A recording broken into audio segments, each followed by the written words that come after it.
ಆತ್ಮೀಯ ಸ್ಪರ್ಧಾ ಮಿತ್ರರೇ, ಇವತ್ತಿನ ತರಗತಿಯಲ್ಲಿ 10/3/2024ಕ್ಕೆ ಸಂಬಂಧಪಟ್ಟಂತಹ ಪ್ರಚಲಿತ ಘಟನೆಗಳ ಬಗ್ಗೆ ಮಾಹಿತಿಯನ್ನು ಹಂಚಿಕೊಳ್ಳೋಣ. ಪ್ರಶ್ನೆ ಸಂಖ್ಯೆ 1.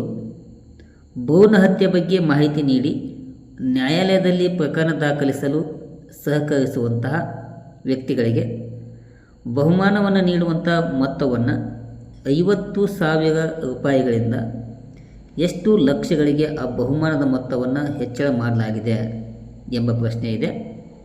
ಇಲ್ಲಿ ಮೊದಲಿಗೆ ನೀಡುವಂಥ ಬಹುಮಾನದ ಮೊತ್ತ 50,000 ಇತ್ತು. ಈಗ ಅದನ್ನು ಎಷ್ಟಕ್ಕೆ ಹೆಚ್ಚಳ ಮಾಡಲಾಗಿದೆ ಎಂಬ ಪ್ರಶ್ನೆ ಇದೆ. ಇಲ್ಲಿ ಹೆಚ್ಚಳ ಮಾಡಿರುವಂಥ ಪ್ರಮಾಣ ಅದನ್ನು 1 ಲಕ್ಷ ರೂಪಾಯಿದವರೆಗೆ ಆ ಬಹುಮಾನದ ಮೊತ್ತವನ್ನು ಹೆಚ್ಚಳವನ್ನು ಮಾಡಲಾಗಿದೆ. ಪ್ರಶ್ನೆ ಸಂಖ್ಯೆ 2. ಕೇಂದ್ರ ಕೈಗಾರಿಕಾ ಭದ್ರತಾ ಪಡೆ CISF ಅಂತ ಕರಿತೀವಿ. ಅದರ ಸ್ಥಾಪನಾ ದಿನವನ್ನು ಯಾವಾಗ ಆಚರಣೆಯನ್ನು ಮಾಡಲಾಗುತ್ತದೆ? ಈ ಒಂದು ಸ್ಥಾಪನಾ ದಿನಾಚರಣೆಯನ್ನು ನಾವು ಮಾರ್ಚ್ 10ರಂದು ಏನು ಮಾಡ್ತೀವಿ, ಪ್ರತಿ ವರ್ಷ ಆಚರಣೆಯನ್ನು ಮಾಡುತ್ತೇವೆ. ಈ ಕೇಂದ್ರ ಕೈಗಾರಿಕಾ ಭದ್ರತಾ ಪಡೆ ಏನಿದೆಯಲ್ಲ, ಈ ಪಡೆಯನ್ನು ನಾವು 1969 ಮಾರ್ಚ್ 10ರಂದು ಸ್ಥಾಪನೆಯನ್ನು ಮಾಡಲಾಗಿತ್ತು. ಪ್ರಶ್ನೆ ಸಂಖ್ಯೆ 3. ರಾಜ್ಯದಲ್ಲಿ ಮನೆಗಳ ಪಟ್ಟಿ ಮತ್ತು ವಸತಿ ಗಣತಿ ಅಂತೇಳಿ ಈ ಪ್ರಕ್ರಿಯೆಯನ್ನು ಯಾವಾಗ ಪ್ರಾರಂಭ ಮಾಡಲಾಗ್ತದೆ? ಇದನ್ನು ನಮ್ಮ ರಾಜ್ಯದಲ್ಲಿ ಏಪ್ರಿಲ್ 15ರಿಂದ ಮೇ 15ರ ತನಕ ಈ ಒಂದು ಗಣತಿ ಪ್ರಕ್ರಿಯೆಯನ್ನು ಪ್ರಾರಂಭವನ್ನು ಮಾಡಲಾಗುತ್ತದೆ. ಯಾಕಂತಂದ್ರೆ ಇಂಡಿಯಾದೊಳಗಾಗುವಂಥ ದೇಶದ ಮೊದಲ ಡಿಜಿಟಲ್ ಗಣತಿ ಏನಿದೆಯಲ್ಲ, ಈ ಡಿಜಿಟಲ್ ಗಣತಿಯ ಅಂಗವಾಗಿ ಮೊದಲ ಹಂತದಲ್ಲಿ ಏನು ಮಾಡ್ತಾರೆ, ಮನೆಗಳ ಪಟ್ಟಿ ಮತ್ತು ವಸತಿ ಗಣತಿಯನ್ನು ಕೈಗೊಳ್ಳಲಾಗುತ್ತದೆ. ಅದರ ನಿಮಿತ್ತವಾಗಿ ಏಪ್ರಿಲ್ 15ರಿಂದ ಮೇ 15ರ ತನಕ ಈ ಒಂದು ಕಾರ್ಯವನ್ನು ಹಮ್ಮಿಕೊಳ್ಳಲಾಗುತ್ತದೆ. ಪ್ರಶ್ನೆ ಸಂಖ್ಯೆ 4. ಭಾರತದಲ್ಲಿ ಮೊದಲ ಬಾರಿಗೆ ಸಂಪೂರ್ಣವಾಗಿ ಡಿಜಿಟಲ್ ರೂಪದಲ್ಲಿ ಗಣತಿ ಆರಂಭವಾಗುತ್ತಿದ್ದು, ಈ ಗಣತಿಯು ಇಂಡಿಯಾದೊಳಗೆ ಮಾಡಲು ಪ್ರಾರಂಭ ಮಾಡಲಾಗ್ತದೆ. ಇದು ಇಂಡಿಯಾದ ಎಷ್ಟನೇ ಜನಗಣತಿ ಆಗಿದೆ ಎಂಬ ಪ್ರಶ್ನೆ ಇದೆ. ಈ ಸಲ ಆಗುವಂಥ ಜನಗಣತಿ ಇಂಡಿಯಾದೊಳಗೆ ಆಗುವಂಥ 16ನೆಯ ಜನಗಣತಿ ಆಗಿದೆ. ಪ್ರಶ್ನೆ ಸಂಖ್ಯೆ 5. ಜಪಾನ್ ಮತ್ತು ಭಾರತ ಮೊಬಿಲಿಟಿ ಶೃಂಗಸಭೆ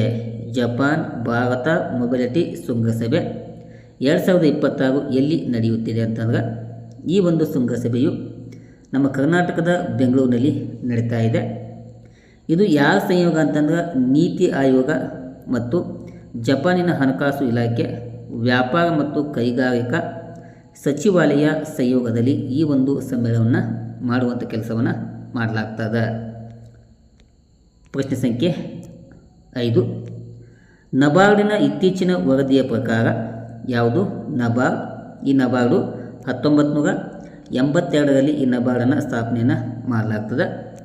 ಈ ಒಂದು ವರದಿಯ ಪ್ರಕಾರ ಕರ್ನಾಟಕದಲ್ಲಿ ಕೃಷಿಕರು ಮಾಡಿರುವ ಸಾಲದ ಪ್ರಮಾಣ ಎಷ್ಟು ಅಂತೇಳಿ ಮಾಹಿತಿಯನ್ನು ಬಿಡುಗಡೆ ಮಾಡಿದೆ. ನಬಾರ್ಡಿನ ಪ್ರಕಾರ ಕರ್ನಾಟಕ ಕೃಷಿಗೆ ಸಂಬಂಧಪಟ್ಟಂಥ ಕೃಷಿಕರು ಮಾಡಿರುವಂಥ ಸಾಲದ ಮೊತ್ತ ಎಷ್ಟಂತಂದ್ರೆ 2.10 ಲಕ್ಷ ಕೋಟಿಯಷ್ಟು ಕರ್ನಾಟಕ ಸಾಲವನ್ನು ಮಾಡಿದೆ. ಪ್ರಶ್ನೆ ಸಂಖ್ಯೆ 7.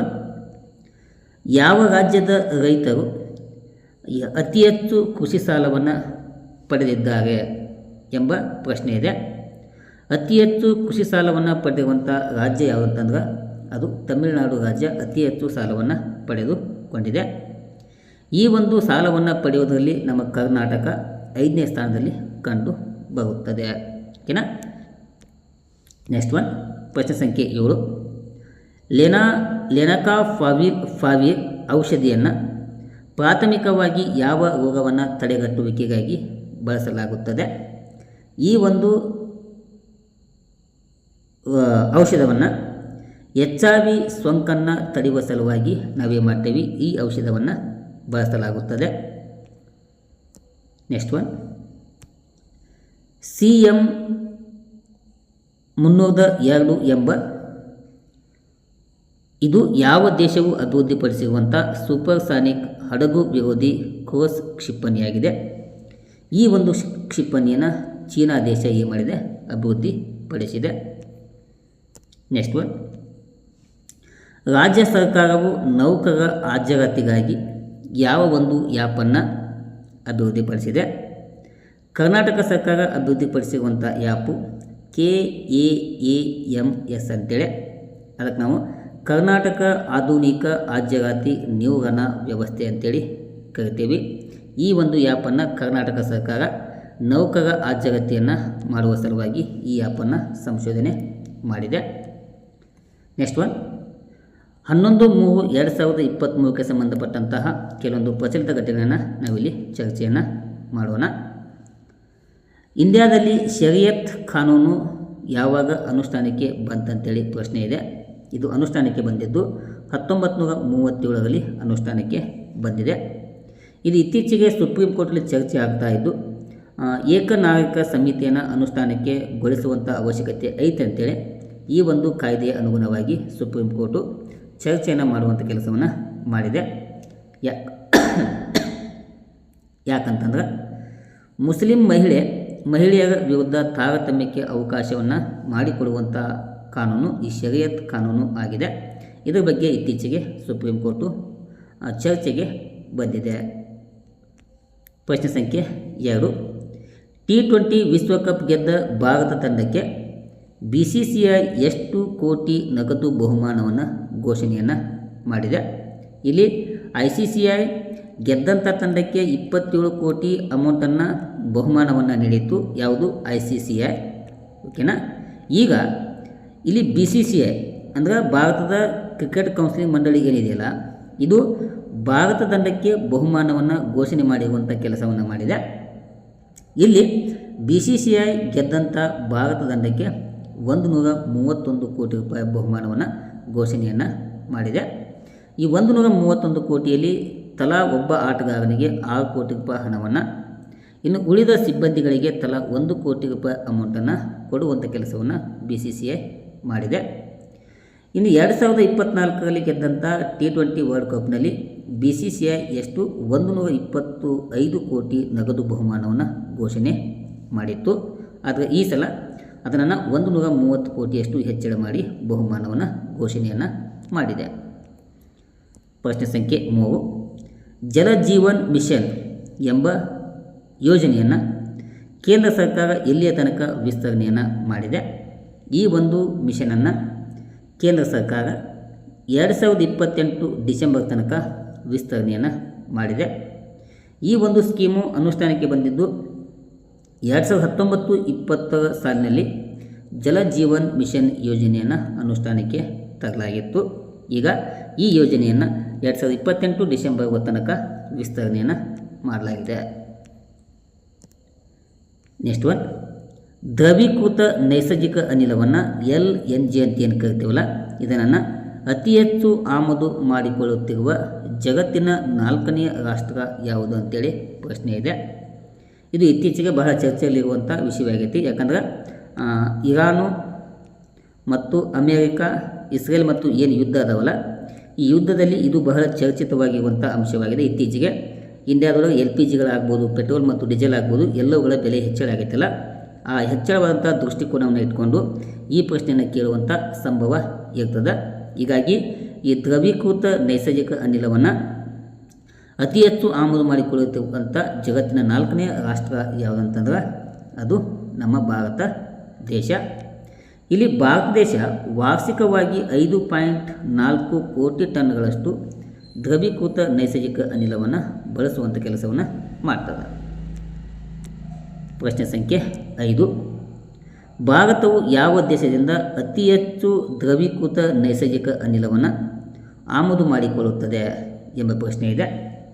ಭಾರತ ಅತಿ ಹೆಚ್ಚು LNGಯನ್ನು ಕತಾರ್ ದೇಶದಿಂದ ಆಮದು ಮಾಡಿಕೊಳ್ಳುತ್ತದೆ. ಪ್ರಶ್ನೆ ಸಂಖ್ಯೆ 6, ಕರ್ನಾಟಕದ ಶಾಲಾ ಶಿಕ್ಷಣ ಮತ್ತು ಸಾಕ್ಷರತಾ ಇಲಾಖೆಯು ಪ್ರಥಮ PUC ವಿದ್ಯಾರ್ಥಿಗಳ ಉತ್ತೀರ್ಣತೆ ಅಂಕಗಳನ್ನು ಎಷ್ಟಕ್ಕೆ ಕಡಿಮೆಗೊಳಿಸಿದೆ? ಇತ್ತೀಚೆಗೆ ಕೆಲವು ದಿನಗಳ ಹಿಂದೆ 10th ಮತ್ತು 10th ಮತ್ತು PUC ಸೆಕೆಂಡ್ ಇಯರ್ಗೆ ಉತ್ತೀರ್ಣತಾ ಅಂಕವನ್ನು 33% ಅಂತೇಳಿ ಕಡಿತವಾಗಿ ಗೊಳಿಸಿತ್ತು. ಅದರ ಜೊತೆಗೆ ಹೀಗೆ ನಿನ್ನೆ ತಾನೇ ಮತ್ತೆ ಮಾಡ್ಯಾಗ ಪ್ರಥಮ PUC ಓದುವಂಥ ವಿದ್ಯಾರ್ಥಿಗಳಿಗೆ ಆ ಉತ್ತೀರ್ಣತೆ ಅಂಕಗಳನ್ನು ಕೂಡ ಕಡಿಮೆ ಮಾಡುವಂಥ ಕೆಲಸವನ್ನು ಮಾಡಿದೆ. ಅದು ಎಷ್ಟಂತೇಳಿ ಪ್ರಶ್ನೆ ಇದೆ. ಇಲ್ಲಿ 33% ಅಂಕವನ್ನು ಕಡಿತಗೊಳಿಸುವುದರ ಮೂಲಕ ಉತ್ತೀರ್ಣತೆಯನ್ನು ಮಾಡಿದೆ. ಇದು ಹೆಂಗಂತಂದ್ರೆ ಇಲ್ಲಿ ನೋಡ್ರಿ, ಕರ್ನಾಟಕ ಪದವಿ ಪೂರ್ವ ಪರೀಕ್ಷೆ ಮೌಲ್ಯಮಾಪನ ನಿಯಮಗಳು 2025ರ ಅನುಗುಣವಾಗಿ ಈ ಒಂದು ನಿರ್ಣಯವನ್ನು ತೆಗೆದುಕೊಳ್ಳಲಾಗಿದೆ. ಈ ಒಂದು ನಿರ್ಣಯ 2025 ಮತ್ತು 26ನೇ ಸಾಲಿನಿಂದಲೇ ಅಂದರೆ ಈ ವರ್ಷದ ಸಾಲಿನಿಂದಲೇ ಈ ನಿಯಮ ಅನ್ವಯವಾಗ್ತದೆ ಎಂಬುದು ಬಹಳ ವಿಶೇಷವಾಗಿದೆ.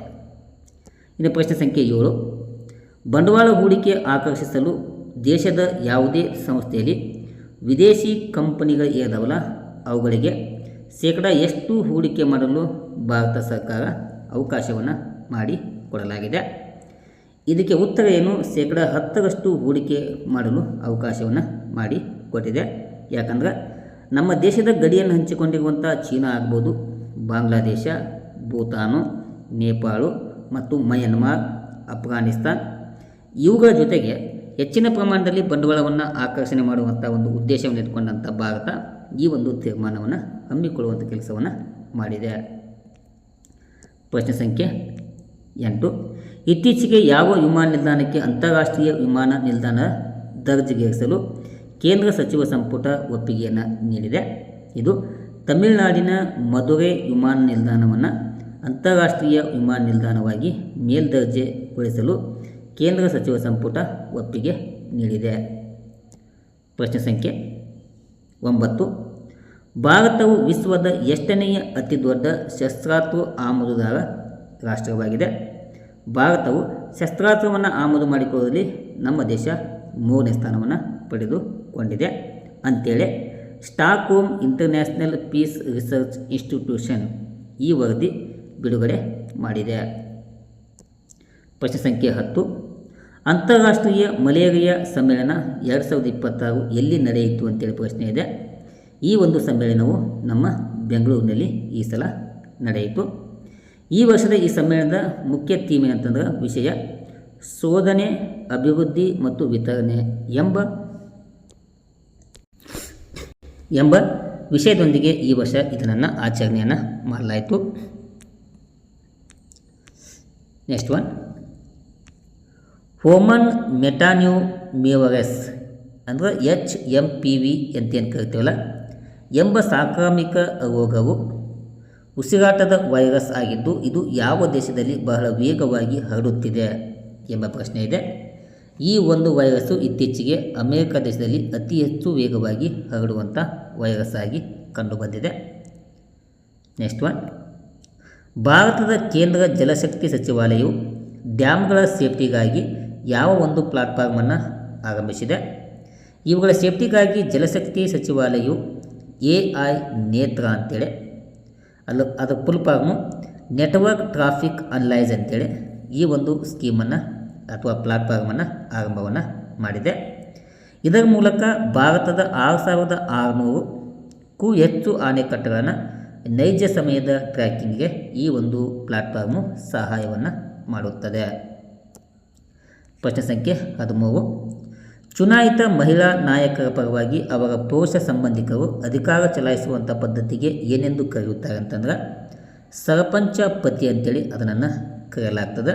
ಹೀಗಾಗಿ ಈ ಚುನಾಯಿತ ಮಹಿಳಾ ನಾಯಕರ ಪರವಾಗಿ ಅವರ ಪುರುಷ ಸಂಬಂಧಿಕರು ಅಧಿಕಾರ ಚಲಾಯಿಸುವ ಸರಪಂತಿ ಪದ್ಧತಿಯನ್ನು ತಡೆಯಲು ಕೇಂದ್ರ ಸರ್ಕಾರ ಈ ಸಾಮಾಜಿಕ ಮಾಧ್ಯಮ ಮೂಲಕ ಅಭಿಯಾನವನ್ನು ಆರಂಭಿಸುವುದರ ಮೂಲಕ ಇದನ್ನು ತಡೆಗಟ್ಟುವಂಥ ಕೆಲಸವನ್ನು ಮಾಡ್ತಾ ಇದೆ.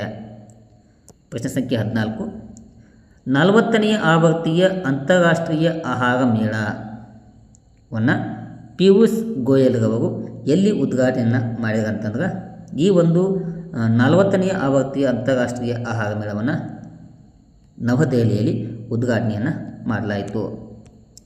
15, ರಾಷ್ಟ್ರೀಯ ಕನಸಿನ ದಿನವನ್ನು ಯಾವಾಗ ಆಚರಣೆಯನ್ನು ಮಾಡಲಾಗ್ತದೆ?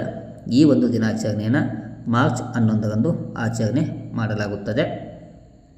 ನೆಕ್ಸ್ಟ್ ಒನ್, ಧೂಮಪಾನ ರಹಿತ ದಿನವನ್ನು ಯಾವಾಗ ಆಚರಣೆಯನ್ನು ಮಾಡಲಾಗುತ್ತದೆ? ಇದು ಮಾರ್ಚ್ 11. ವಿಶೇಷವಾಗಿ ಮಾರ್ಚ್ ತಿಂಗಳ 2ನೆಯ ಬುಧವಾರ ಏನು ಬರುತ್ತಲ್ಲ, ಆ 2ನೆಯ ಬುಧವಾರದಂದು ಧೂಮಪಾನ ರಹಿತ ದಿನವನ್ನು ಆಚರಣೆಯನ್ನು ಮಾಡಲಾಗುತ್ತದೆ. ಪ್ರಶ್ನೆ ಸಂಖ್ಯೆ 17, ಕಾಮನ್ವೆಲ್ತ್ ದಿನವನ್ನು ಯಾವಾಗ ಆಚರಣೆಯನ್ನು ಮಾಡಲಾಗುತ್ತದೆ? ಇದು ಕೂಡ ಮಾರ್ಚ್ 11ರಂದು ಆಚರಣೆಯನ್ನು ಮಾಡಲಾಗುತ್ತದೆ. ಈ ದಿನವನ್ನು ಮೊದಲಿಗೆ ನಾವು ಹೈಫರ್ ಡೇ ಅಂತೇಳಿ ಕರಿತಿದ್ವಿ. ನಂತರ ಕಾಲಕ್ರಮೇಣ ಈ ಒಂದು ಹೆಸರನ್ನು ಕಾಮನ್ವೆಲ್ತ್ ಡೇ ಅಂತೇಳಿ ಆಚರಣೆಯನ್ನು ಇತ್ತೀಚೆಗೆ ಮಾಡಲಾಗುತ್ತದೆ. ಓಕೆನಾ? ಇಷ್ಟು ವಿದ್ಯಾರ್ಥಿಗಳೇ 10 ಮತ್ತು 11ಕ್ಕೆ ಸಂಬಂಧಪಟ್ಟಂಥ ಮಾರ್ಚ್ ತಿಂಗಳ ಬಹು ಪ್ರಮುಖವಾದಂಥ ಪ್ರಚಲಿತ ಘಟನೆಗಳನ್ನು ನಿಮಗೆ ತಿಳಿಸುವಂಥ ಕೆಲಸವನ್ನು ಮಾಡಿದ್ದೇನೆ. ಮುಂದಿನ ತರಗತಿಯಲ್ಲಿ ಇನ್ನೂ ಹೆಚ್ಚಿನ ವಿಷಯಗಳನ್ನು ಚರ್ಚೆ ಮಾಡುತ್ತಾ ನಿಮಗೆ ಉಪಯುಕ್ತವಾದಂಥ ಮಾಹಿತಿಯನ್ನು ಕೊಡಲು ನಮ್ಮ ಒಂದು ಈ ವೇದಿಕೆ ನಿಮಗೆ ಸಹಾಯವನ್ನು ಮಾಡ್ತದೆ. ವಿಡಿಯೋ ಇಷ್ಟ ಆಗಿತ್ತು ಅಂದ್ರೆ ಹೆಚ್ಚಿನ ಸಂಖ್ಯೆಯಲ್ಲಿ ವಿದ್ಯಾರ್ಥಿಗಳು ಅಥವಾ ಸ್ಪರ್ಧಾ ಮಿತ್ರರು ಲೈಕ್ ಮಾಡಿರಿ. ಆಮೇಲೆ ಶೇರ್ ಮಾಡುವುದರ ಮೂಲಕ ಚಾನೆಲ್ಗೆ ಸಪೋರ್ಟ್ ಮಾಡಬೇಕಂತೇಳಿ ತಮ್ಮಲ್ಲಿ ಕೇಳ್ಕೊತಾ ಈ ತರಗತಿಯನ್ನು ಇಲ್ಲಿಗೆ ಮುಗಿಸ್ತೇನೆ. Thank you. ನಮಸ್ಕಾರ.